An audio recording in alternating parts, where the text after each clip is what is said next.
everyone, and welcome to Comic Book Club Podcast. I'm Octavia Schuyler, they, them pronouns, and this is my co-host, the Weasel. Greetings, ladies and gentlemen, I'm the Weasel. Why isn't Jarvis in Iron Man VR? Put Jarvis in Iron Man VR. I don't care about Friday. Put him in there. Okay. Well, welcome everyone to our second episode. Sorry it took so long. Hopefully we will have the next one up a lot sooner. But today we will be looking at Jessica Jones' Alias. Jessica Jones is an episodic 17-plus detective noir story set in the Marvel Universe. Mostly about non-superhero people, but it does have some cameo from mainstream characters. The main summary is, Jessica used to be a superhero, but she was really bad at it. Now she works as a private investigator. The series is 4 volumes long, and each is pretty much its own self-contained story, so it's very episodic. Alright, this was my choice for this episode, so we'll have a quick little bubble of how I got into it. Pretty much, actually, the Weasel recommended to me the Jessica Jones Netflix show while we were hanging out one day. I watched it. I hated it. I'm gonna do my best not to rant about it, because otherwise it's just gonna turn into me ranting for literally several hours. But while I was watching it, I realized, oh, this was based off a comic, and I was very curious as to whether or not the original comic actually had any merit to it, or if this was just one of those franchises that people liked because it was very, very dark. And lo and behold, I checked it out, and I was very pleasantly surprised. This is actually a very solid comic. It's really good. We're going to have a spoiler-free section where we just kind of talk about general things about, like what we liked, what we didn't like, and give a very basic recommendation. And then we're going to go to a section where we talk about it in detail. Alright, so I pretty much gave my overview. I think it's really good, and pretty much if what I'm describing to you sounds good, then probably go check it out. You'll probably like it. It's a detective noir story set in what used to be present day, but is basically the early 2000s. I believe this was released in like 2008, I want to say, or was it finished? Do you remember? No, I'm not exactly sure. I could probably look it up in here, though. Yeah, I don't know where... But yeah, then generally it's the... Okay, it looks like 2002. Okay. I don't know, I'm just looking at the Jeff Loeb thing. So, yeah, it's mostly focused on just Jessica Jones being a private investigator set in the Marvel Universe. It has a very light superhero, like it's not strictly about a bunch of superheroes, but it definitely has them in it. Do you think that's an accurate description? That's a very accurate description. That's actually one of the things that I think I like about the series, is that it's so, like, small and focused on this one specific character playing this small role within the Marvel Universe. Yeah. Actually, I was thinking... Which is often... Oh, I was... Sorry, go ahead. No, it's okay. I have a feeling we're going to be interrupting each other a lot because the connection's not the greatest, so sometimes, it takes a few seconds for your audio to get to me. But I was actually, remember how I said I wanted to do Sandman Overture for my next pick? Yep. Well, I was going to do a supplement video, and in my video I was trying to think of a way to describe, concisely why I liked some of the volumes and why I hated others. And basically, after thinking about it for a while, I realized the volumes I really liked had really simple, straightforward plots, like, oh, I've got to go get back my stuff, I've got to figure out what to do with this thing that's now in my possession, I've got to go, kill this person or whatever. They were very straightforward, and that allowed us to just, get to know the characters and get to know their plight and, basically just enjoy the craziness of what was going on. However, the volumes I really ended up hating were ones that were, like, really all over the place, like Volume 2 and Volume 9, where we just keep flitting back and forth between characters, and it's more invested in, like, what's going on rather than how it's affecting everyone. I'll talk more about it when we actually do that episode, but I was saying, it's irrelevant here. And the thing I really like about this is that it is very self-contained, and it is mostly just focused on Jessica and everything she's going through. I think actually one of I have a note for it later, but one of the things I really liked is that it's probably a good entry point into comics, because you really don't need, like, a lot of background knowledge on anything. Would you agree with that? I mean, I agree that you don't need much background knowledge because the whole premise sort of revolves around the fact that this is just a small little piece and all these other big, like, superheroes don't really matter. Yeah. But I wouldn't agree that it's a good entry point into comics just because I think it's so, like, it's so vastly different in terms of tone from the rest of the Marvel Universe. Yeah. And just because I can think of plenty of better characters to have your starting point with, say, like Spider-Man, Batman, Yeah. maybe like the Flash or something, characters like that. Yeah. I don't know. The main That, reason, well, there were a couple of reasons I didn't get, it took me so long to get in comics. Accessibility was one of them. I don't have a lot of money. But the other thing was I had no idea where to start, because I would always open up books and it was like, oh, we expect you to know the past 20 years of lore and everything that's going on. It's like, okay, I can't tell what's going on. But this isn't like that. I don't know. I guess it depends on exactly where you are in comics. Like, where I am in comics is very different from where you are. Like, not just in, not just how much we know about it, but also just, like, which ones we actually seek out to read. Anyways, I've been probably talking for several minutes straight. I should probably let you talk. What do you think of it? General opinions and review and recommendation? yeah, I think it's pretty good. Honestly, I definitely recommend it. It has a very, like, noir feel, like a neo-noir feel to it. Mm-hmm. I'm struggling to find words right now. Oh, God. Yeah, I definitely recommend this book. I'd recommend, like, I guess, like, the whole series. This is the whole series, right? Because I think it got canceled after issue 28, right? Which is, like, the last... Well, it kind of got finished off. I actually do have another thing. It's called The Purple Child somewhere. Oh, I should have gotten it for this. Hold on. It's probably not important. But actually, she does have other comics that are being published, I think, today. I can't remember if there's anything currently going on, but she has had a lot more recent things. But this is basically just supposed to be a very self-contained story. So after this, there was like a arc where she, like, she and, well, actually, I'm not sure if I actually want to give that away because that's kind of spoiler territory, but there is other stuff after this that go more in depth into it. I'm not sure how much what I feel about that, because I've only read one volume outside of this about Jessica Jones, and it kind of looked like it was leaning more into, like, the Killgrave aspect, which is kind of what I didn't like. It's not bad, but, it's definitely much more closer to other superhero comics than it is to this, and one of the main things I like about this is how unique it is.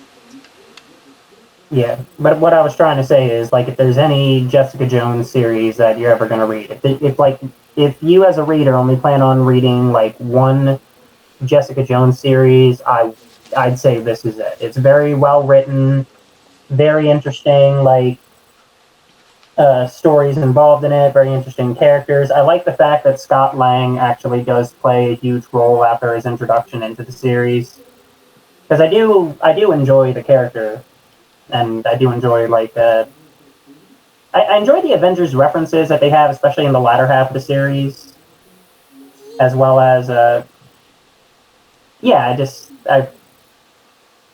a good series. It's a good series. I recommend it. Yeah. It's my thumbs up, seal of approval. Yeah. Unfortunately, I don't really know much about Scott Lang except for the TV show Earth's Mightiest Heroes and, the MCU. That's kind of all I know about Scott Lang, unfortunately. All I know about Scott Lang is Paul Rudd plays him, and that's all I need to know. Right. Yeah. Okay, so now we'll actually get into the spoiler versions. We've given our summary, our recommendation. So now we're just going to talk freely about it. So if you don't want spoilers, go and read it. But if you're somebody like me who often ignores those and just doesn't care, go ahead and keep watching. Okay, so the first thing I put, I just kind of felt the need to put this here. I don't really have much to say about it. It's just fun to read, and Jessica is very likable. I think that's probably the best thing about this entire series. It's just very fun to read. And, yeah. Yeah, I like seeing how the drama unfolds, and I do agree about Jessica like being likable. She's honestly, I think the series kind of misrepresented the character from the way she is in the comic books. Because in the series, she's played by what's her name, Kristen Ritter, I believe. I don't know. Yeah, you know who I'm talking about, Yeah. and she's very like tough, like no nonsense. But Jessica Jones in this comic book, she's a lot more like relaxed. She still has that like tough vibe to her, Yeah. but she can be relaxed. She's very well rounded in this series, I think. Yeah. The main thing I mean, it should also be pointed out, I did not watch the Netflix series after season 1 because as soon as they killed off David Tennant, I just like screw it. I'm watching Daredevil again. Yeah, we both pretty much have the same had a very similar experience with the Netflix series. We both watched it. Neither of us really liked it, and the only thing we really enjoyed was Killgrave. And to be honest, Yeah. I only enjoyed him because he was just one of those, you know, gleefully evil characters. Yeah, I, I feel like Walter White was justified in letting her overdose at the end of season 2 of Breaking Bad. Oh wait, I'm sorry, Breaking Bad spoilers. Sorry about that. Hey, we're in the spoiler section. Yeah, but not for that spoilers. True. There's somebody out there is going to be like, man, I was going to start watching Breaking Bad, but now that I know that happens, Yeah. I don't know. whatever. You don't even know what happens to Jesse. Yeah, I don't. I've heard about Breaking Bad, but I never really felt compelled to watch it. It's decent. It's a decent show. Anyway, back to the comic. Yeah.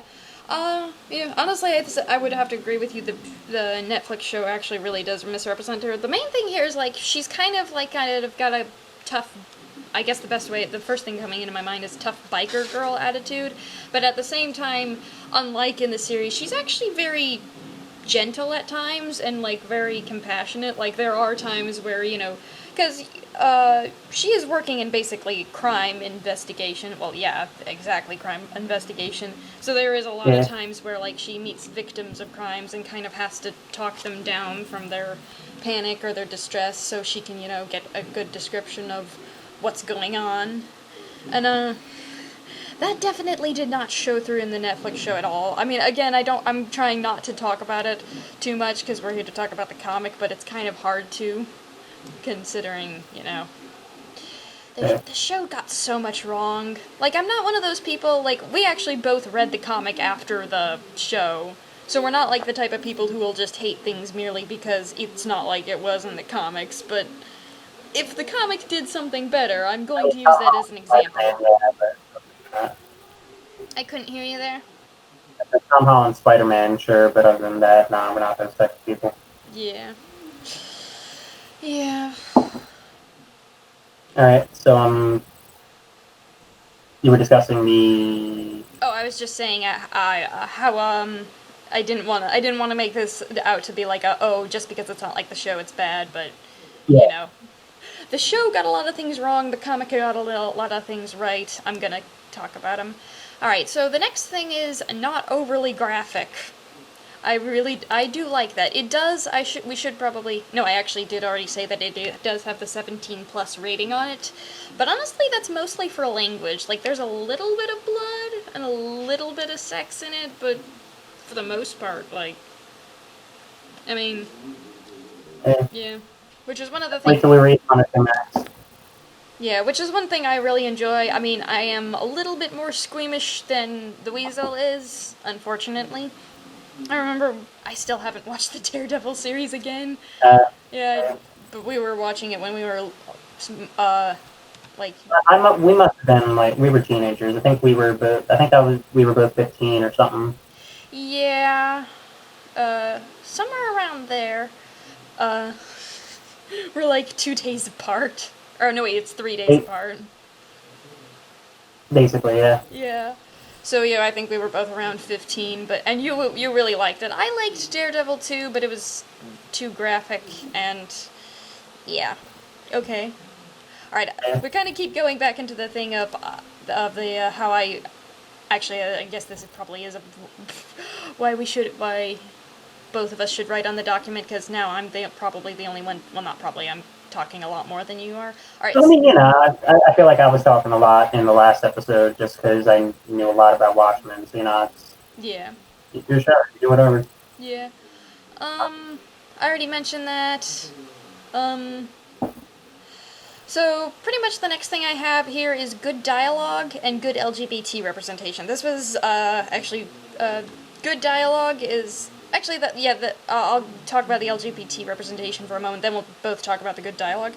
All right, so good LGBT representation. This was something that bothered me in the last one, where basically the only gay people were either pretty much only had a few lines, like that one superhero, or the only real lesbian couple we had were like kind of abusive, which bothered me a lot. But here it actually is. Here the representation is actually good. We don't have a lot of, I don't think we have any transgender representation, but we do have a couple of lesbian and gay couples in here. One thing I actually did want to talk about is representation and the context of it. Like, a lot of the times what's okay in one thing isn't okay in another because of the context. Like, here, or well, like, in a lot of normal things, I would say, it's kind of upsetting that the only gay couple or the only lesbian couple is, like, either, abusive or ends badly, like everybody dies. And usually it is, because, that character only died because they were gay. Even if it's not said so in the script or anything like that, there's a reason you chose that character to suffer. However, here, the context is, well, she's a private investigator, looking for, people only come to her if bad things happen. So, like here, okay, the only, gay people we meet are in a bad situation. Most of them, I think actually, the lesbian couple had a healthy relationship, but one of them came from a bad home, and then we had a gay man who was cheating on his wife and going to see other men, which was, I'm not mad at it. That actually was very funny. Yeah, that was actually kind of one of the more humorous things, but, usually I would be upset about that, about, like, oh, the only gay man is, like, cheating on his wife, but here it's like, well, people only come to Jessica Jones if bad things have happened, so, the context kind of makes it okay, because the only other way she would really meet them is if she was, seeing other, hanging out with other superheroes and they were in relationships, but she's really not for the most part. Anyways. I ship her and Carol Danvers. Oh yeah. I thought that would have made a much more sense. Carol Danvers, or is it Danvers or Danvers? Danvers. Danvers. Or Captain Marvel, or Miss Marvel in this book. Yeah. Yeah, that would have made a lot more sense. It's like, they already hang out, why don't you two start dating? But I think Carol was already dating somebody when this started, so... Yeah. Wasn't she dating, I think it was Marvel? Was he Captain Marvel during this? I don't know, the Captain Marvels have switched over the years, but... I don't know. Actually, there was a point in the comic books where Carol Danvers was actually dating Spider-Man. Huh. Which is very interesting to think about when you consider their interaction in the movie Endgame. Well, in Endgame, Peter's like, 16? Oh, yeah. I think that would be a little inappropriate. Oh, boy. Yeah, but in the comics... Hey, Peter Parker, got something for me? Anyways. Oh, God. Oh, God, you made me lose my train of thought. God, now I'm thinking about pornography. Oh boy, here we go. Okay, what was I saying? In the comics, Spider-Man's like in his 20s, right? He's already at the In the comic book, Spider-Man is, I think this comic is pre-Civil War, and in Civil War, I believe he was in his mid-20s. I think like 25 or something. Okay. Yeah. So I'd say, yeah, but in the comic books, Carol Danvers wasn't like an immortal or whatever. At least wasn't like 60 years old like she was in Endgame. They were around the same age, I want to say. Okay. I just wanted to clear that up real quick. Okay, so this is actually something we can finally both talk about. Good dialogue. I'll let you go first since I spoke a lot on the last point. Yeah, the dialogue itself in the comic book is very... It feels natural in a way. Like, it feels like two people actually having a conversation. Like, it flows well. I never really... Like, these are quick reads, really. Yeah. Like, admittedly, I read like the whole last 2 volumes like this morning, but I'd say that the dialogue is it's natural. It never feels like it's explaining too much at once, and it never feels like it's explaining too little. It's like just the right amount. Feels natural. The characters are interesting. Yeah. May not throughout, because like I'll admit some stories in this are better than others, but Yeah. as far as dialogue goes and as far as story goes, really, it's not that bad. Yeah. Pretty good. Yeah. Actually, the main thing I was impressed about is actually how they got the cursing right. Because it might seem like a little thing, but a lot of the times it's very easy to, like, have them curse either too much, or, like, Yeah. yeah, or, like, a lot of the times it's like, it would be very appropriate for them to curse here, but they're not. Like, in real life, you're just like, did we establish if we could curse in this podcast? I think we I cursed. said shit in the last podcast, so I think we're good. Yeah. Like, and you in real life, you stub your toe and go, oh, fuck. And, Yeah. here she actually does it. And it's also a lot, actually, I do have later on that it is a quick read, good thing or bad thing for, our sort of miscellaneous thing. But, the main thing, actually, I wanted to say is this was a lot easier to get through after Watchmen. I think Yeah. this is... Watchmen, I'll admit, is very dialogue heavy. Yeah, it wasn't that it was heavy, or it wasn't that it had a lot of dialogue. It was that the dialogue itself had a lot going on. Like we were talking about, large philosophies and nuclear things. I mean, this is a lot less dense. Like I'm pretty sure there's definitely not as many words in a single panel as there was in Watchmen, but oof. Our first book was actually very difficult for me to get through because it was just very, very dense. I like this a lot better. Yeah. It actually feels like two people talking. Actually, do they ever say exactly how old Jessica is? I want to say the thing about like Marvel, like the way years are in like Marvel comic books is they do like the timeline does progress. But it progresses at like a lot slower of a rate. From what I understand, from what I read online, for every like 12 years that we have in real life in Marvel Comics, it's like 1 year. Yeah, because it's like a... So like, yeah, because there's a point in the book where it goes back to the origins of Jessica Jones, and it's her around the same time that Peter Parker was bitten by the radioactive spider and had that art style. Yeah. So back to the whole like 60s timeline, even though the main comic takes place like in the early 2000s, even though it's only supposed to be probably about 10 years later. Yeah. So I'd want to say she's definitely the same age as Spider-Man. So I'd say probably like mid to late 20s. Okay. Early 30s at the very most. Yeah. Well, the other thing I was going to say is, like, in Watchmen, a lot of the characters, they're a lot older than her, right? In Watchmen, yeah, definitely. They're, like, in their 40s. Yeah. I was going to put her at, like, 32. Yeah, I think that's fair enough, somewhere around there. Yeah. But, the point I was trying to make was, because she's younger, she kind of talks more fluidly and less flowery? Is that the right word? Flowery usually involves poetics. Like a lot of, like some of the characters, and like for Dr. Dr. Manhattan, it's like he kind of talks like he's you could find it in the dictionary, like very straightforward. Basically, yeah. Which does contribute to it being a longer read. However, here again, it feels like somebody talking to you, and I think that kind of part of that is actually due to her age, because like the older people get, a lot of the times the more eloquent they get, depending on who it is, I guess. But yeah. All right, so we did that. I said you don't need to read anything prior to this. Episode. Oh yeah, the one thing I really liked about this was actually it was episodic. I think we already said that in like the whole.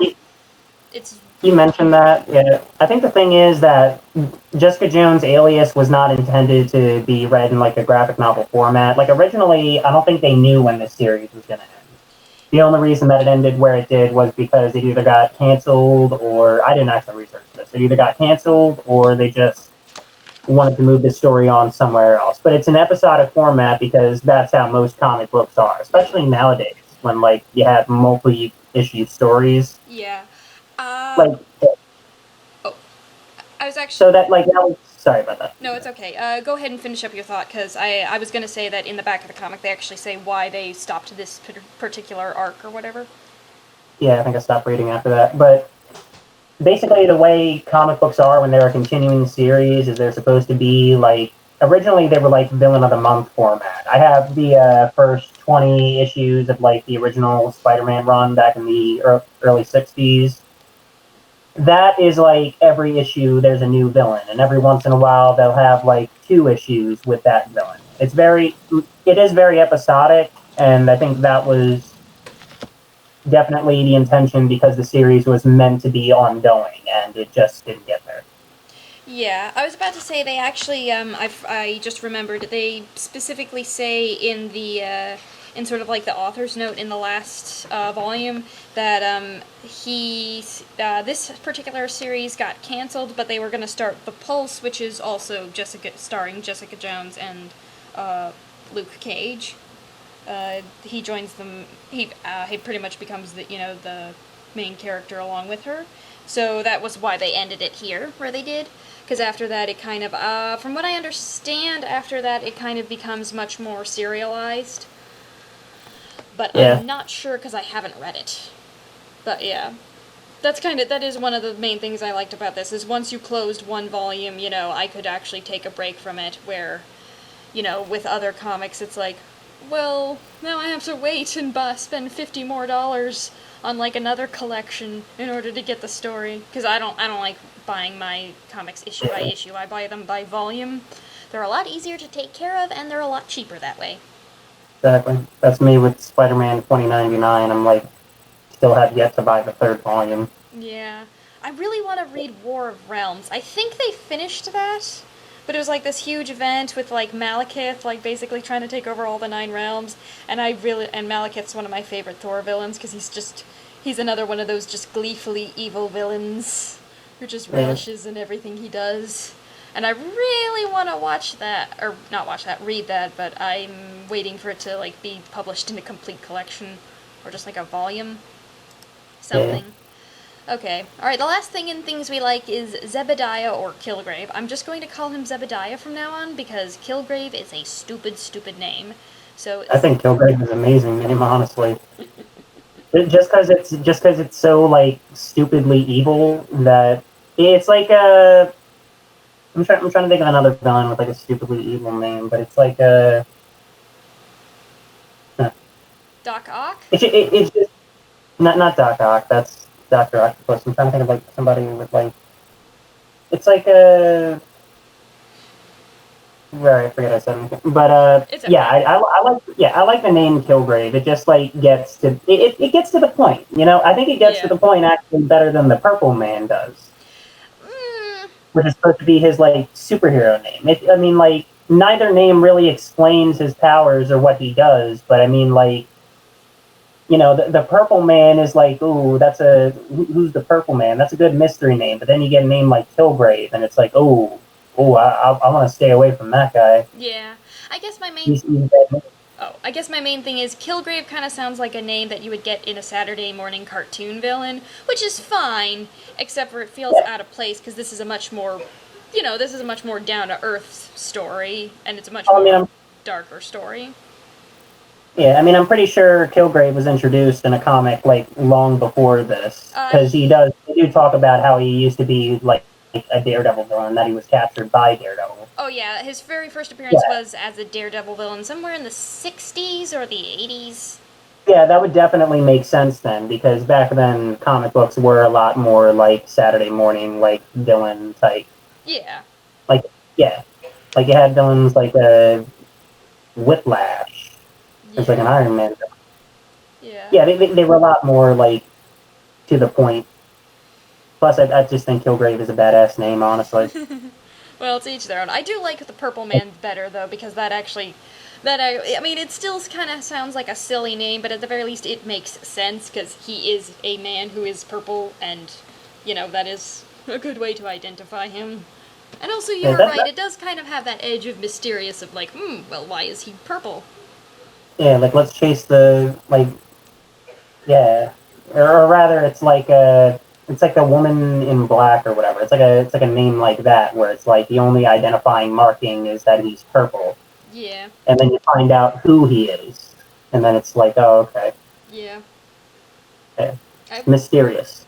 yeah. I will admit, I don't particularly like his design in most of this. Oh, hold on, I've got the fourth book open now. I'm trying to find where. Yeah, I kind of don't really like his like. I like the if you actually look at the covers, they're these beautiful watercolors. I'm very disappointed that the entire book wasn't in this style, but I understand that probably would have taken a lot longer.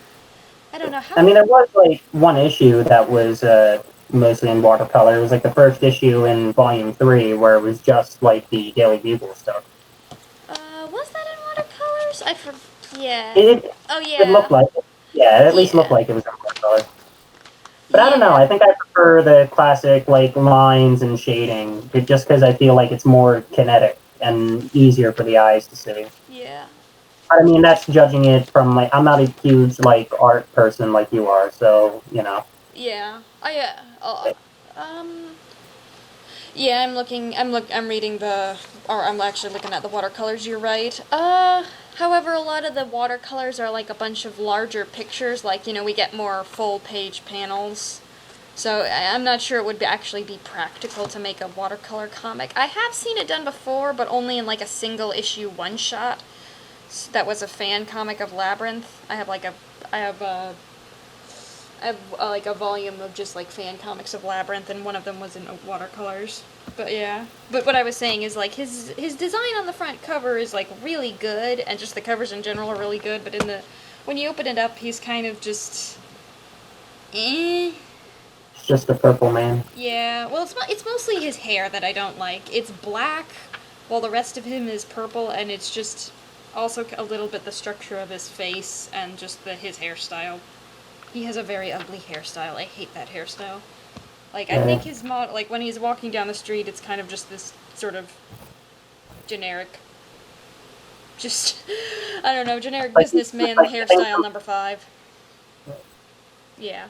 I mean, to be fair, the guy really doesn't have anybody to like tell him no, don't get that hairstyle. So, Yeah.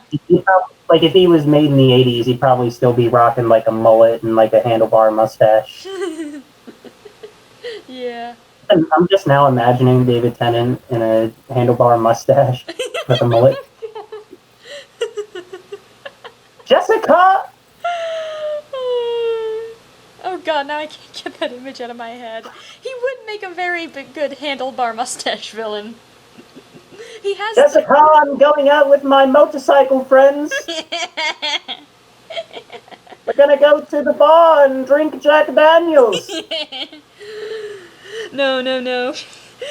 Killgrave would be like drinking like not a martini. What's the word? I don't think. I think that in this book he's a bit different than he is in the series. He might. I'm not sure what he's. Oh doing, yeah, he's a lot more Well, actually, it's kind of hard. It's actually a bit impressive. He's a lot more expressive and kind of like crazy in the comic, which is which is actually kind of impressive because he's really really wild and crazy in the series in the show.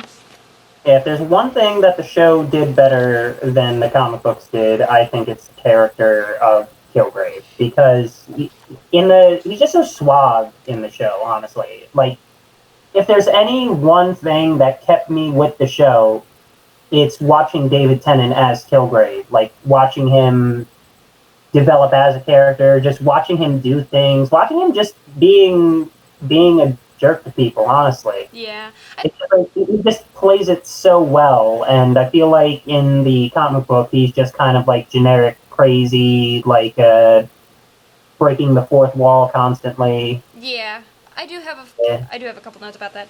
I think I liked him in the series for those same reasons, but I think the main reason I preferred him to just everybody else is that he was somebody who actually who is actually kind of more honest about who he was. Like my main problem with Jessica Jones the Netflix show is that Jessica herself is just a horrible person. Like, Yeah. she's just a horrible bitch to people and pretty hypocritical about a lot of things, so that really pissed me off. However, like, Zebediah, like, oh, he's an evil asshole, and the show is, aware that he's an evil asshole. We're just gonna enjoy this, kind of like kind of like Queen of Hearts from Alice in Wonderland. We're just gonna enjoy watching him be an evil asshole for the next, 13 hours?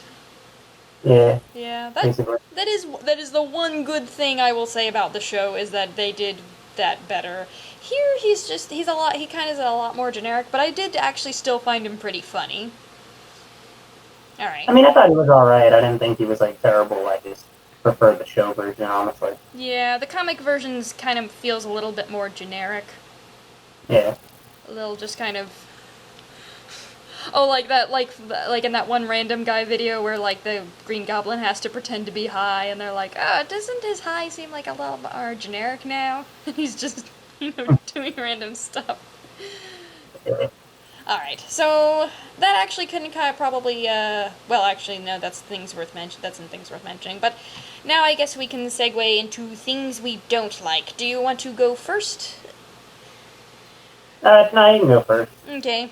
I feel like I kind of feel obligated to say this in each episode where it happens. I'm pretty sure the only reoccurring non-white character is Luke Cage. And I do like Luke in this iteration. More so in the 4th volume where he, kind of has to comfort Jessica. In the 1st volume he was just kind of there, but I liked him more as we went along, but still, he's like the only non-white character. I don't really think I can say anything that I haven't already said or other people have already said better, but I feel obligated to bring that up every time now. So, yeah. Yeah, Marvel, get on that. We need more superheroes of color. And Asian superheroes. Do we have any Asian superheroes? I think that the new Hulk is Asian, the one that replaced Bruce Banner. I'm not a big Hulk fan. Yeah. That is something else that needs to happen. That's actually kind of funny. We both got into comics through superheroes. You through Spider-Man, me through Thor, but I actually have more non-superhero comics than I do superhero comics. Yeah, I've been into superheroes since I was, like, a kid, honestly. Like, I started with Spider-Man, then it just gradually, especially with, like, the birth of the MCU, grew into, like, Iron Man, just, like, I think that's just my point of reference, is I mostly grew up with, like, the superhero movies of, like, the 2000s, how, like, diverse, like, in terms of, like, storylines these superheroes were and these characters were. Actually, that's going to give away my location. I'll tell you after we're done recording. But yeah, what was basically, it? my point of reference is just like these superheroes and just like falling in love with these characters. Yeah. And I think like the thing to point out with like the whole like only non-white characters, a lot of these Marvel characters that do recur in these stories, a lot of them were invented in like the 60s, some of them in the 70s. It's just like they're more of a relic of their time than anything. Yeah. No, actually, that was... Oh, sorry. Oh, no. Go ahead. Oh, I was actually going to talk about that, I wanted to talk about that at some point, but I hadn't planned to in this podcast, but I was talking about, like, how, continuations versus, like, reboots. Like, I was saying, like, in reboots, I think it's perfectly fine to, like, change the race of a character. Like, hey, we're rebooting this, just, like, unless you're specifically gonna talk about racism, it really shouldn't matter. Like, we changed, like, Jessica Jones' hair color changes from red to brown. So, why can't, like, in a reboot, somebody else's change from, like, I don't know, alright, white to Romany, or white to Egyptian, or a bunch of other races that I don't know the names of. But, yeah, however, like, I do understand, like, in continuations, like, the Marvel Universe is supposed to be, like, one continuing storyline for the most part. So I do understand, like, it wouldn't make sense for, like, oh, this character was, white in this first movie, now in the exact same timeline they're suddenly black. I do understand how that would, why they don't do that specifically. But there are like a lot of things like reboots and stuff, like, you know, especially to go back to the MCU, it's like, well, you were starting this over from scratch, you know, you were making your own thing here, so like why couldn't, I don't know, Bruce Banner be Korean, or is that well, actually, I don't know. Do Russians like have their own race, or is that just like a nationality? I think Russian is more of a nationality than anything. I'm not like I don't consider myself a race expert, honestly. Me neither. But I feel like the thing about like in terms of reboots and like keeping or changing the race, I feel like keeping the race just it helps with like recognizability of the character. Like you can look at a Tony Stark in the comic books. He's like this white. I think he's like half Hispanic in the comic books. And then you look at him. You look at Robert Downey Jr. and he's like, you know, he's the same way. Like if they cast like Terrence Howard to play Iron Man, or if they casted like I don't know who's a good Asian actor. Maybe like my point is if you cast a character of a different race. What, Jackie Chan? I was going to say Jackie Chan, but I feel like that wouldn't have been. I don't know many Asian actors, but my point is, casting a different race to play a character that is already pre-established in people's minds, it inherently changes the way you see the character, and inherently doesn't help you see this. It doesn't feel like seeing the same character, if that makes sense. I mean, even if it's written exactly like that character, it's like when Michael B. Jordan played the Human Torch in Fantastic Four. It's like he acts like Johnny Storm to a degree. I feel like they did tweak his character for that movie a lot, but I didn't watch that movie, so I can't confirm or deny that. Yeah, I saw that movie, but like that was the name I was thinking of too. When I was thinking of like the Killgrave, like a name, Killmonger was what I was thinking of. But back to my point. Yeah. My point is, it's like it inherently changes your view of the character. It's like one of my favorite examples of a character to point out like why their race should not change is Batman. Because at first it's like, okay, well, it doesn't seem to matter for the character because he's not a racially specific character. So, like, why couldn't Batman be like African American or Asian or something along those lines? But the most important thing to point out is Batman comes from wealth, and that wealth comes from like the 1800s, or even before the 1800s, I think. Yeah. It's a long line of these rich families, and at the time that would have been around, it would have been white. And it helps with the character because the whole point of the reason why nobody suspects Bruce Wayne is Batman is because Bruce Wayne is this like entitled rich kid. Yeah. And him being a white character helps that image. Yeah. So that, you know, knowing that he's Batman, you wouldn't suspect it. Yeah, well, that makes sense in that example, but for the most part, like, while you were saying, like, you know, recognizability, it's like, well, maybe in their civilian clothes, but, like, you know, Miles Morales is black, and we still recognize him as a version of Spider-Man. Well, yeah, but here's the thing. Miles Morales is a character that was created to be black. If they made Peter Parker black, it would be an entirely different story. Yeah. If they made Bruce Wayne black, like there was a black Batman, there was a Azrael. He was Batman while Bruce Wayne had his back broken by Bane in like the 90s. But if they made Bruce Wayne black, that changes the image of the character, and that doesn't help with their recognizability. And it works both ways. Like if they made Luke Cage a white guy, wouldn't see that character the same way. Or if they made Kyle Rayner, like he was the Asian Green Lantern. If they made him like a white guy, or if they made him like a Hispanic or something like that, you wouldn't see that character. Like even if it's written to be the same character, it wouldn't appear that way. If that makes sense. Yeah, I guess we're probably gonna start to get into well, like, I prefer, like, you know, I do write my own stories. I have very few published. I did actually finish a good Omens fan comic. Shameless link. I am publishing one page a day, so I will leave a link in the description to my DeviantArt so that anyone can read that if they wish. But like my kind of approach to it is like I don't want to write about racism. I know that it's something important that we need to talk about, but I do not feel qualified to write about it. And also, it's a very depressing topic, and I would like to, for the most part, I would say that, even if it's a dark comedy, most of the stuff I write, I try to make them, fairly comedic. So it's kind of hard to be comedic about racism. So for my approach is just like, okay, we're gonna have a very racially diverse cast, and this is just going to be a world where racism doesn't exist. If you can accept the fact that these people can shapeshift and summon fire and do all this other magical stuff, the fact that racism is not a problem in this world, or at least not a huge problem in this world, should be perfectly acceptable. But, like, we are talking about that this is too... I guess we're kind of going to get...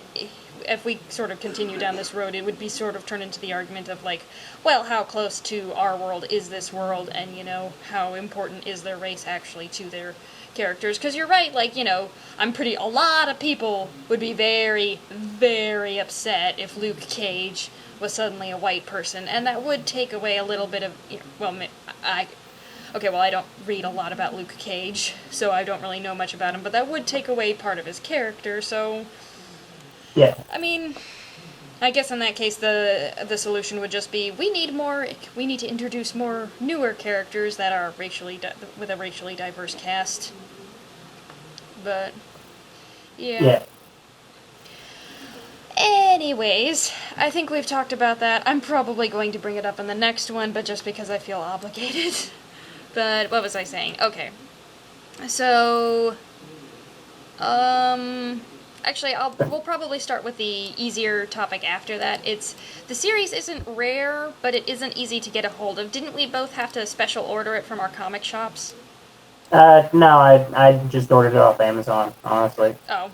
Well, I went to my comic shop. They had Jessica Jones comics, but they did not have Alias. Oh, pardon me, I burped. What was I saying? They did not have Alias, so they actually had to special order it for me, which was annoying. And if you go online, I'm not entirely sure how easy it is going to be for you to find it. So... I mean, there's always, like, retailers that have these books, especially, like, on websites like Amazon, where they try to sell them. Like, I got these, I think, for pretty cheap. I'm going to say they were, like, $30-$40 for all four of them. Really? Yeah, I think these are used copies, but, yeah, they were pretty cheap online. Okay, mine are brand new, and mine's like $25 each. Yeah, that's what it says on the back, but for me it was pretty cheap. Yeah. But I did not like having to special order it. Actually, we had a problem at my comic store where the different volumes were divided weird. So, like, there was like, the first volume is like the first 8 issues, but then, like, the second volume is like issue 6 through 15 or something weird like that. But I did not like that, so I guess apparently it would be better to get it online, according to what the Weasel is telling me. But yeah, it can be a pain. I know that isn't doesn't have anything to do with the quality of the series itself, but that is something to consider. Anyways, my next thing, Jessica's love/sex life felt a little unnecessary, like it was tacked on because people expect romance in these things. I like Scott Lang. I like him in this. He's a very likable character. But I did not like just her. I didn't. That was kind of felt like a boring part of the series where it's like, why is this something we're bringing up? She seems perfectly happy by herself.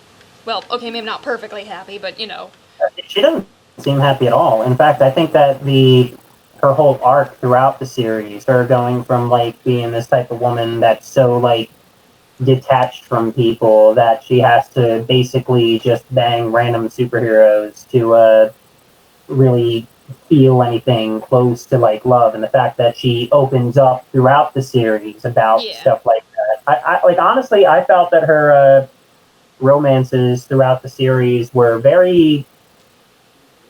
I don't want to say very fulfilling, but they definitely added to the character, which was something that I actually liked about it. Yeah. Okay. Like when Jessica... Oh, sorry. I was going to say... We're doing it. Okay, you were talking first, so you go. Yeah. I was gonna say that, like, in the series, I felt like, or not in the series, in the Netflix show, I felt like the whole thing with Luke Cage was sort of lacking because they were just intending on making a oh my god, I forgot the Luke Cage series anyway, and that they weren't going to have her in, so there wasn't much room for her in that show. But I think that what they did in Jessica Jones Alias, the fact that she is like trying to find Carol Danvers is the one that's pushing her to be like, you need to, how about you see this guy? Like, here's Scott Lang. Maybe you could hook up with him. And she's like, nah, I don't want to. Yeah. And then like, her whole arc throughout the show is opening up, or not the show, through the comic, is opening up about her past. The fact that it ends with the very demon that her confronting the very demons that put her in the position that she's in the first place is, I think it's a decent end to the arc and thus a decent end to the comic series. Yeah. It helps her become like a well-rounded character. Yeah. No, I liked how it ended. I guess happy was not the right word. I guess the word I was looking for is she's not like pining for romance. She doesn't. Yeah. I guess it would have felt. I was kind of hoping for more friendship and less romance. Like, if you're learning how to open up, pardon me again. Sorry, I keep eating directly before or during these things. Since we keep doing them when I come home from work. But what was I saying? She didn't seem particularly like she was pining for like romance. She just wanted, human connection, and I felt like it would have been better, like, for her to just kind of establish a few friends before she, went and did a romance. And actually, they did. Yeah, and actually that is kind of like one of the things I really do like about in the fourth volume is that, like, when Luke is comforting her and she's opening up to him about it, it doesn't really feel romantic. It just kind of feels like, one person helping out another, which I did really like. I don't know. Maybe I'm just burnt out of romance. I mean, I hope not. I really do like romance, and I really do want to read romance. I guess the other thing is that Jessica does cheat on Scott Lang in this, or does she cheat? She cheats on Scott Lang. Yeah, she's pregnant with Luke Cage's. Well, no, because the thing is, she said she was 3 months pregnant. So I think the thing is, the first time she had sex with Luke Cage was the moment she got impregnated, and all this was going on after that. Yeah. Yeah. Oh. Okay, that was a little confusing. I couldn't tell how long they were together, but so no, she didn't cheat. But I don't know. I mean, even then, I don't think they were like. It's not. Sorry. It's not bad romance. It's just. It feels sort of lacking something. I guess I just wish there was more time to it. Yeah, that's actually probably it entirely. Is that most of the romance kind of takes a background seat to the other things that's going on, which kind of makes it feel less important. And obviously time is a very important aspect when you're developing these things. So the fact that we only spend like X amount of time, with them, watching them do their thing. I feel like if it maybe it'd been like maybe 1 or 2 more volumes longer, I probably would have warmed up to the romance. But yeah, I guess then it's just a matter of we didn't actually spend enough time on this for me to actually start to care about it. I did not. Actually, I'm with you. I ship Jessica and Carol a lot more than I ship Jessica and Luke or Jessica and Scott. I mean, yeah, the only reason I ship those two is because I want Brie Larson to step on there. Can we edit that out? No, I'm kidding. Yeah, but I felt like the romance really did add to her character. Plus, I enjoyed seeing Scott Lang. Yeah. I'm honestly more. I kind of want to honestly start reading into Scott Lang, or maybe reading more Ant-Man comics in general. Yeah. Actually, I will say one of the moments in the comic I really did like was when she went to Luke Cage's apartment at like 2 a.m, but he was like with a wife or a girlfriend. I want to say. I think it was a girlfriend because she wasn't really Luke Cage's like major love interest. She was just kind of like a side piece. Yeah, she was just. Sorry. No, I don't even think she had a name. I mean, she was only in the comic for like a few panels. I'm pretty sure that she has a name in Luke Cage's own series that was probably going on beside this. Yeah, maybe. I have no idea. Yeah, it's sort of like the whole romance thing with Captain America in this comic that they never bring up again. Like, I'm pretty sure it was explored in his own story. Wait, 'Cause romance? Oh, yeah. I forgot that there was a romance aspect to that storyline. I thought she was just trying to figure out who I only remembered. Isn't it a VHS tape? I think it's something like that. I know that she sees Captain America leap off the building in person, but there was an investigation subplot somewhere in, I believe it was volume 1. Yeah. I'm looking at it right now. I was mostly just kind of gonna make a joke about how old we both were, because it's a VHS tape. Yeah. I think was it in volume 2? I think it was in volume 1. Yeah, me too. Oh, there's annoying Malcolm. That is... oh, yep, no, here it is. Am I... wait, no.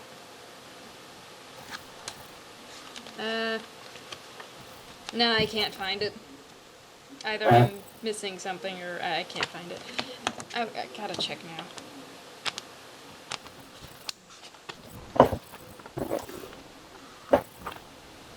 No, yeah, I can't find it. I'm sorry. Yeah, hold up, I found it. It was, I think it was on a camera view. It was, they don't have the page numbers on here, but it's like right around, it's issue 1 of the comic. And yeah, because she sees Captain America, like, go into his suit and I guess, like, start leaping on buildings. Oh, or yeah, whatever. there we go. There, now I found it. He kind of looks rather chubby. Well, he's just muscular, and trust me, if you want to see how muscular... I mostly meant his face. Well, that's another thing. There's this one infamous artist, I forget his name, but he made, like, what's considered to be some of the worst Captain America art ever, where his shield is, like, half the size of his body when his body is viewed from the side, and he's got, like, this overly muscular bicep, but his tricep is, like, incredibly small. Yeah. It's like the Hulk, if the Hulk was, like, 3 feet tall, basically. Yeah. Honestly, it's kind of funny to look at, but yeah. Hopefully my own comic isn't that disproportional. I did realize it was my first comic, and I did realize I was having trouble staying on model. Hopefully it's not that disproportionate. That, and I'm not a professional, and I don't get paid for this.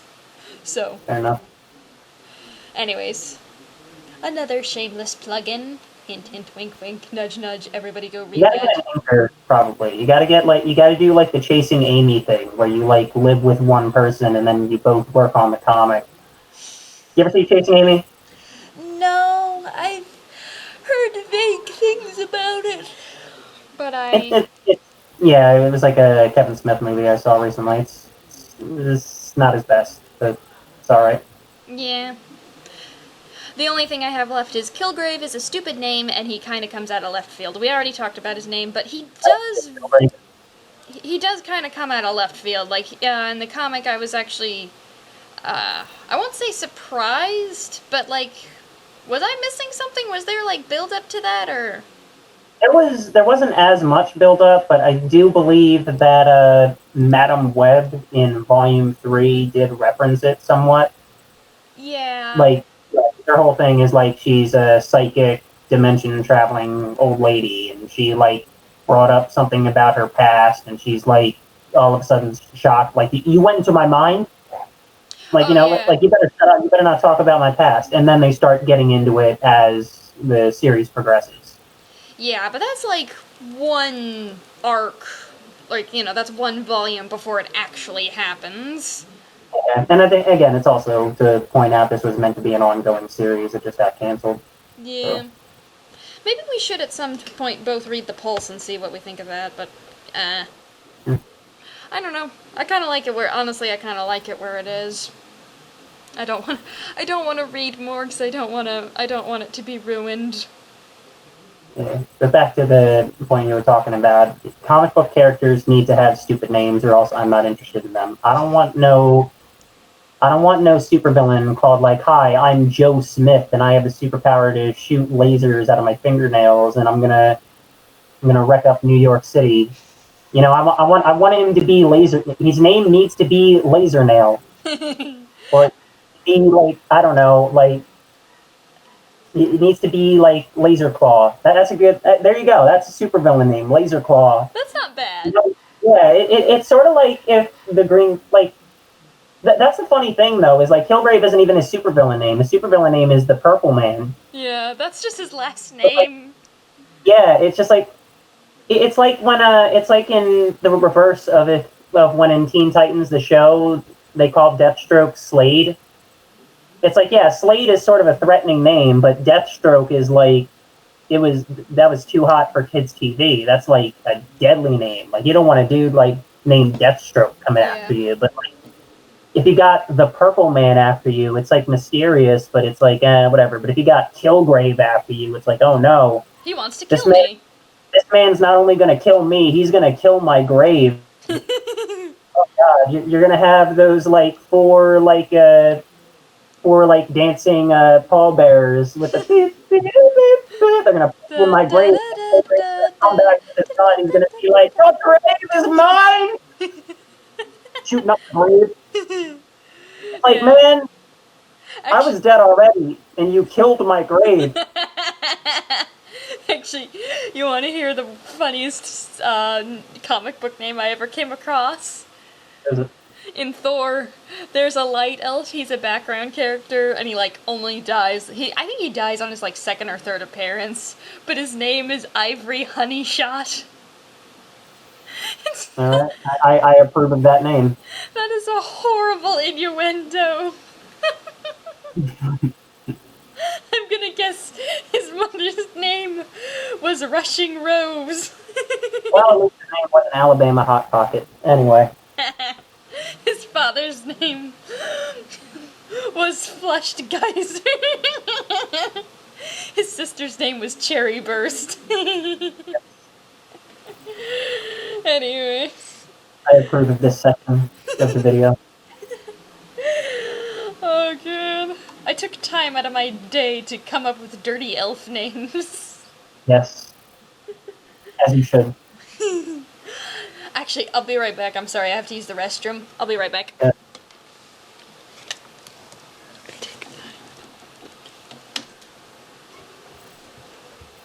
What's the matter, dog? You embarrassed? This guy thinks he's an Avenger. His real name is Clarence.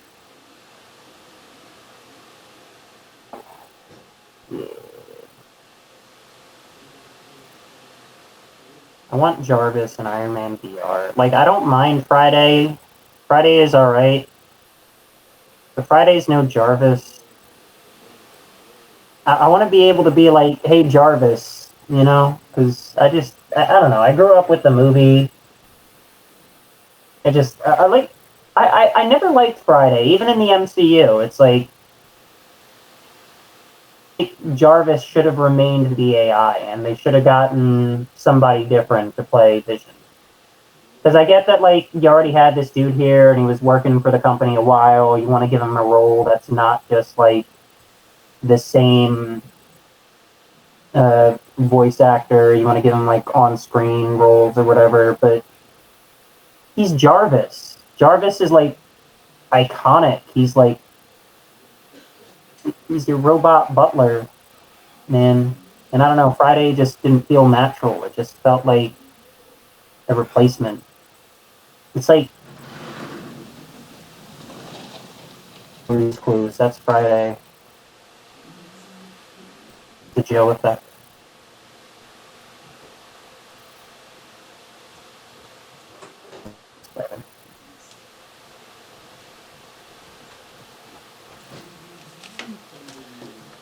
Hold on.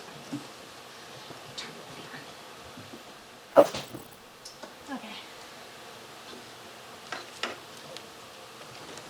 Alright. Whose picture is that in the background? Whose picture? That's mine. It was my Halloween costume. Oh, okay. That was my Halloween costume last year. Alright, what'd you go as? I was Crowley from Good Omens. Ah, okay, makes sense.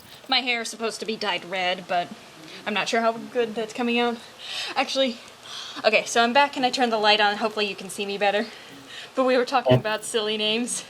I was about to say, Killgrave is also kind of the opposite of what happened with Neil Gaiman. Neil Gaiman, he's the person who wrote Overture. His last name is spelled Gaiman. He's Neil straight. Gaiman, yes. Actually, it's even funnier if you like sort of. I know it's petty and I shouldn't, but I love making fun of his name because actually it kind of sounds like Neil Gaiman, spelled Kneel. He's straight, but he's one letter away from coming out every time he introduces himself. Exactly, man. Well, he's straight, but he does ask. Command. Huh? Maybe it's a command, you know, he's like, Neil Gaiman! You know? Yeah. Actually, Kneel before God! Actually, I was about to say, he's straight and he has a wife, but he also asks his comic artists to draw half-naked men. Actually, that reminds me. Fair warning in Overture, there is a couple of, actually several panels, probably I think 2 or 3 full pages where the main character Dream is just naked and you see his dick, which is... I did not like that. Stop making me look at dicks. I'm not sure if the artist or the author is responsible for that, but honestly, I'm going to blame the author because that was actually one of the problems in the original 10 series, is that there's a lot of just kind of unnecessary nudity. And it's like, yeah, it's not as bad as it is in other comics, but it's still there and it's still very distracting. It looks like half naked men everywhere. Yeah. Yeah, well, half-naked women, well, naked women, too. It kind of feels like it was written by a horny pansexual with self-hatred issues. Speaking of being in the closet, when are we reading 300? 300? I thought that's a suggestion. We didn't have it on the list, I just thought of that now, because the half-naked men made me think 300. Yeah, actually, I can bring that up and put that on the list. I haven't decided... Totally straight book. Yeah. Didn't you suggest Fight Club 2 for your next pick? Or after Daredevil? Yeah, I did. Fight Club 2. Yeah, actually, after reading Fight Club 2, I feel like a Fight Club 2 book would really just be an excuse for me to talk about Fight Club the movie, so that can be either or. Okay. Because honestly, I read Fight Club 2, and it's like, not much to talk about, honestly. So, I'll put a question mark next to Fight Club 2, because, you know, we still have Daredevil to do before that, and Overture, so question mark next to, and I'll also put 300. Have you read that? I have seen the movie, and the movie is pretty close to the comic, from what I understand. Okay. That's another Zack Snyder one. He also did Watchmen. Yeah. Anyways, okay, so I've put that on the list. I kind of took off all my earlier suggestions because I realized I hadn't read them, and I kind of wanted to make sure I've actually read something before I recommend it, because I don't want to end up talking about nothing. But anyways, I think we've made fun of people's names enough for the time being. Alright. What was the... Go back to... I think the next one was I think we already covered the things we didn't like, because we already did the series isn't rare thing. Yeah, I think we did all of them from the series we didn't like. We did the non-white. We talked about her sex life. We just we actually anyway, how is your sex life? We actually didn't talk about did we finish talking about how he comes out of left field? Yeah, I think we did. Yeah. Basically, yeah, he isn't introduced in the comic book, but he is brought up in Volume 3, and they do get into it. He does kind of come out of left field, admittedly, but I think it's all the format of how the comic was made. Yeah. It's not like Watchmen, where it was designed specifically to be 12 issues long and everything was revealed as a 12-issue comic. It's sort of like they didn't know if they were making 10 of these, they didn't know if they were making 100 of these. Yeah. It would be kind of it would be kind of a jerk move to, like, you know, put teasers from the very beginning of, we're gonna do this, we're gonna do this, but then it get canceled. Actually, there's a show, Sonic Sat AM, and the very last episode is like a cliffhanger with a new villain and this really cool thing, but then it got canceled and everyone was like, oh no, we wanted to see that. So I guess it would be kind of cruel to do that. Alright, so now we're just on the last section, things worth mentioning. We both said it was a quick read. Do we think that's a good thing or a bad thing? Honestly, I think the fact that it's a quick read, it all depends on what you're looking for as a reader. If you're looking for something that's very long, dense, read an actual book, first of all. But if you're just looking for something that's easy to read, like you can basically read the whole thing in like a weekend, I definitely recommend this series. Because like there are different preferences for people. Yeah. I think that it didn't like hinder the story at all. I felt like it was pretty well paced. Yeah. Well, I was mostly talking about, like, whether or not you reread it. Like, I liked Watchmen, but I don't know if I'll ever reread it because it was just so dense. It's like, I liked it. I got my thing out of it. I'm not sure if I could enjoy a second go-around. I've read it twice, and I'm probably going to read it multiple times more. But again, that's also another thing about, like, different readers are looking for different things. Yeah, actually, I think... Like, I'll re-listen to audiobooks and I'll rewatch movies, but when it just comes to books, both comic books and normal books, I don't often end up rereading things. Yeah. That's fair enough. Yeah, except if I'm specifically rereading it to, you know, check something or analyze it, but I think that's a given. Yeah. Yeah, oh yeah, the art style, we talked a little about the art style when I mentioned the covers, but... Is it just me, or does Jessica Jones's cheeks and lips look really weird at times? I'd say definitely towards the beginning of the series, the art is very, especially like the art of the face is very like off and unnatural looking. But I think like as the series goes on, the art definitely gets better. And even if you don't like that art style around the second half of the series, it changes art styles every now and then to fit whatever point in time the character is at. Yeah. Which I did enjoy. It felt like a decent break from like the traditional art style. Yeah, I think they're all, from what I understand, I think they're all drawn by the same person. Actually, I believe it's in a volume 4, or it's definitely in volume 4, where like I think they got a different person doing each different art style. I don't know if it's in the first issue, like I'm looking at right now, but it's probably in like it's definitely in like the later issues where they're talking about her past with Killgrave. Yeah, no, that I wouldn't be surprised by, but I meant like just the main art style. I think that's all done by one person. The main art style is definitely done by one person. Yeah.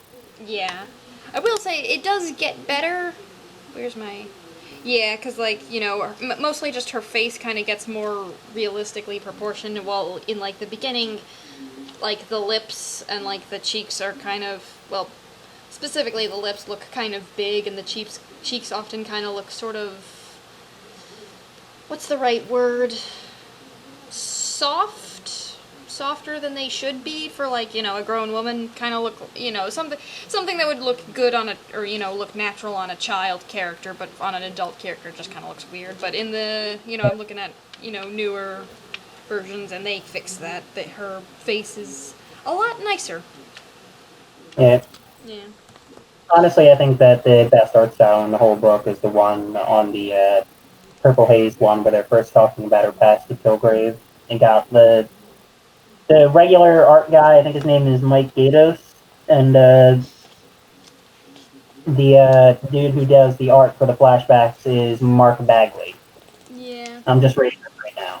So, yeah, I like the shift in art styles, but the main art style, at first it's kind of bad, but then it improves over time. Yeah. Well, I wouldn't say bad, but it is definitely, like, it's definitely not the best. It's like they tried to mimic like the whole noir thing, but they didn't realize that if you use too much shadow on the face, it makes it look distorted. Yeah, actually, yeah, that kind of sounds like a good description of it. Kind of mellows out after a while. Yeah, my favorite is still probably the watercolors. I love watercolors. Yeah. Yeah. And our next point is, Zebediah Killgrave has precognition. How do we feel about this? I liked it, but I know some will find it an instant turnoff. Was it the that was like the fourth wall breaking stuff, right? Where Yeah. where he was like, "Oh yes, we are we're in a comic book, Jessica," Yeah. and it's like, "I'm the villain of this comic book, and you might not want to flip to the end of this comic book because something bad might happen to the character." I kind of felt that it was sort of like there are ways you can do fourth wall breaking in a comic book, and it Yeah. feels natural. Like if somebody like in Watchmen with Dr. Manhattan. Dr. Manhattan himself is pretty fourth wall breaking, but he breaks the fourth wall in like a natural way where it feels right and it doesn't feel so like in your face.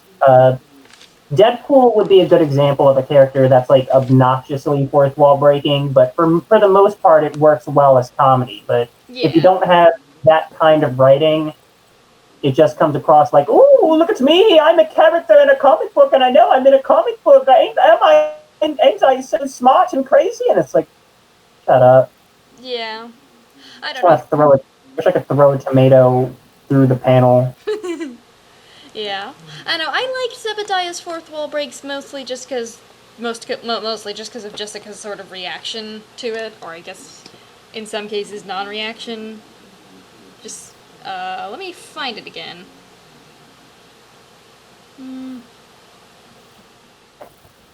Okay, well, I'm having trouble finding it. But mostly just kind of due to like the other characters' sort of reactions around him. I wouldn't say I find the fourth wall breaks themselves funny. I do like Deadpool's style of fourth wall break. That is actually very funny. Depending on who you have writing it, not definitely some writers are better at it than others. Yeah. Definitely. Yeah. Yeah. Alright, I think that's actually the last point. Now all we have is, can I just rant about how bad the TV show is? Go for it. Eh. Well, now I actually don't want to. I was so good throughout the whole time. I'll rant. No, it's fine. It's fine. It's fine. Go for it. I'll play some. I'll get some background music. We'll play some Slipknot in the background, like you know. Yeah. Okay, so All right. Let me tell you something about Jessica. All right. yeah. Okay, so all right, viewers. Well, from now on, it's just gonna be me and the Weasel ranting about how much we do not like the show. All right. I mean, I thought that the show was fine. I didn't watch it after season one, so you can just go off. Yeah, neither of us made it past season 1. Reminder, because we did not like it. All right. Yeah. The main thing I hate is Jessica is a horrible person. She's an alcoholic. Actually, that's a weird thing. In the comics, she's not an alcoholic. Or did I miss that? I think they do reference that she's definitely an alcoholic in the beginning of the comic. I think it's just like slightly referenced throughout. Yeah. But that's another thing about the comic book is like the way her character changes throughout it. Yeah. The alcoholic thing in the comic might have also just been them forgetting to put it in. Like, that kind of happens. Just trying to make her like Wolverine or something. Yeah. I mean, there are...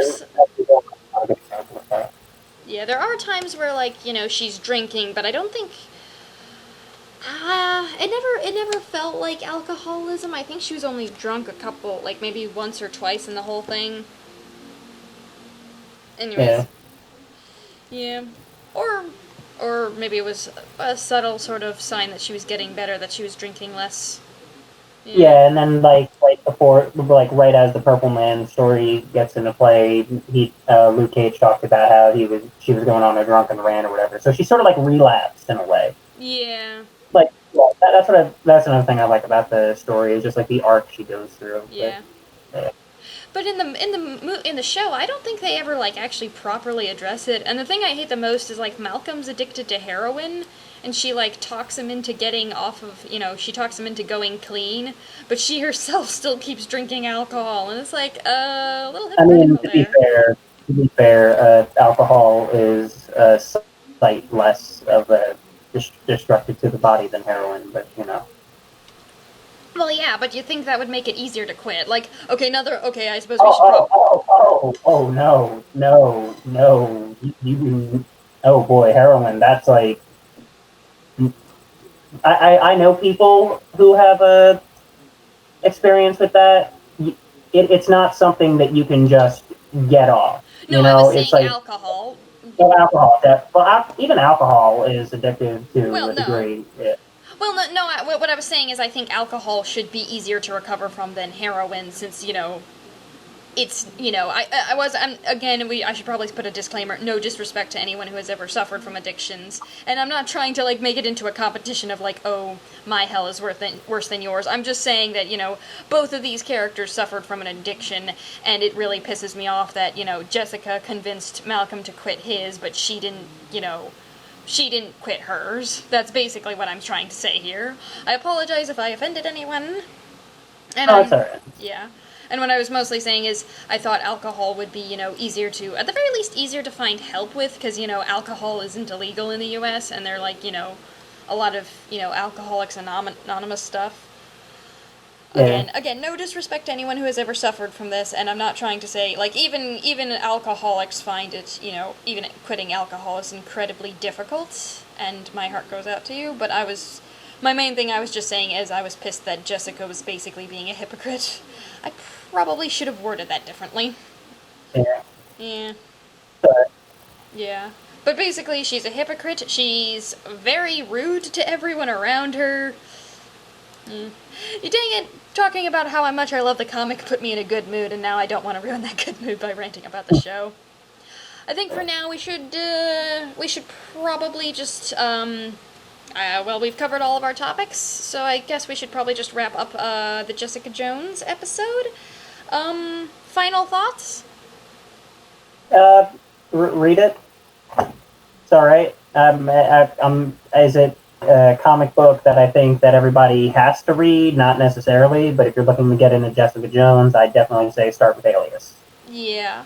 I would say the same thing. If, again, pretty much, same thing I said earlier. If what we're talking about sounds really interesting, you'll probably like it. If what we're talking about doesn't sound very good, probably find something else, but it's a really good comic. Is it any kind of, milestone in comic book history or, any game changer? No. It's just a very enjoyable, very well-made comic, and I like it. So, I think we've said everything we've wanted to say. Next week not next week. Definitely don't say that. But next time we will be doing the Weasel's pick, and he picked, I believe we said this a couple times, but he picked Daredevil, The Man Without Fear, the graphic novel. Alright. Do you want to do any kind of, trailer thing for that? Or just, sort of introduction or summary for it before we end it? Let me answer your question with a question. Do you know the song Bring Me to Life by Evanescence? I think so, but I don't know the lyrics. All right, we'll come up with that when we edit that. Yeah, I'll I'm gonna capture the whole 2003 Daredevil vibe. Yeah. You know. Anyways, so I think that will be all. We'll see you next time. Have a lovely day in the meantime, and thank you for joining us.